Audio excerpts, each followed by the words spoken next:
আসসালামু আলাইকুম সবাইকে। আজকে আমরা আপনাদের সাথে শেয়ার করব সবচেয়ে ইজিয়েস্ট একটা ডেজার্ট রেসিপি। বাসায় থাকা অল্প কিছু উপকরণ দিয়ে আপনারা চাইলেই বানিয়ে নিতে পারেন এই ধরনের রেসিপি।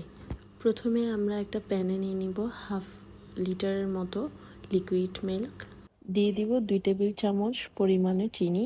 আপনারা চাইলে চিনির পরিমাণটা বাড়িয়েও দিতে পারেন আপনাদের টেস্ট অনুযায়ী। অন্য একটা বাটিতে ঠান্ডা লিকুইড মিল্কের সাথে আমরা 2 চামচ পরিমাণ কাস্টার্ড পাউডার ভালোভাবে মিক্স করে সেটা জাল হতে দেওয়া লিকুইড মিল্কে আমরা ঢেলে দিব।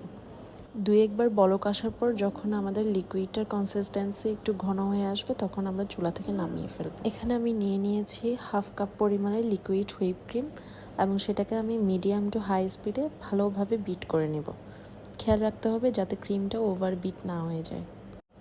নিয়ে নিচ্ছি কয়েকটা ব্রেড স্লাইস, সেগুলোর চারপাশটা আমি সমানভাবে সাইজ করে কেটে নিব।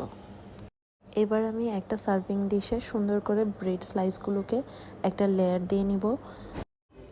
ব্রেডের লেয়ারের উপর এবার আমরা কাস্টার্ডের লিকুইডটা ঢেলে দিব। এভাবে আবারও আরেকবার ব্রেড স্লাইস দিয়ে আমরা আরেকটা লেয়ার করব, এর উপর আবার আমরা লিকুইড কাস্টার্ডটা ঢেলে দিব। এবার বিট করে রাখা হুইপ ক্রিমটাকে ডেজার্টের উপর আমরা সুন্দরভাবে স্প্রেড করে দেব।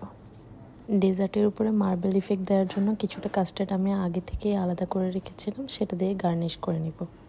এবার সবার উপরে আমি কিছুটা কাঠবাদাম কুচি ছড়িয়ে দিয়ে ডেজার্টটাকে সাজিয়ে নিচ্ছি। আপনারা কাঠবাদাম কুচির বদলে যে কোনো কিছু দিয়ে ডেজার্টটা সাজিয়ে নিতে পারেন। মাত্র 1 ঘন্টা ফ্রিজে রেখেই তারপর আপনারা এনজয় করতে পারেন।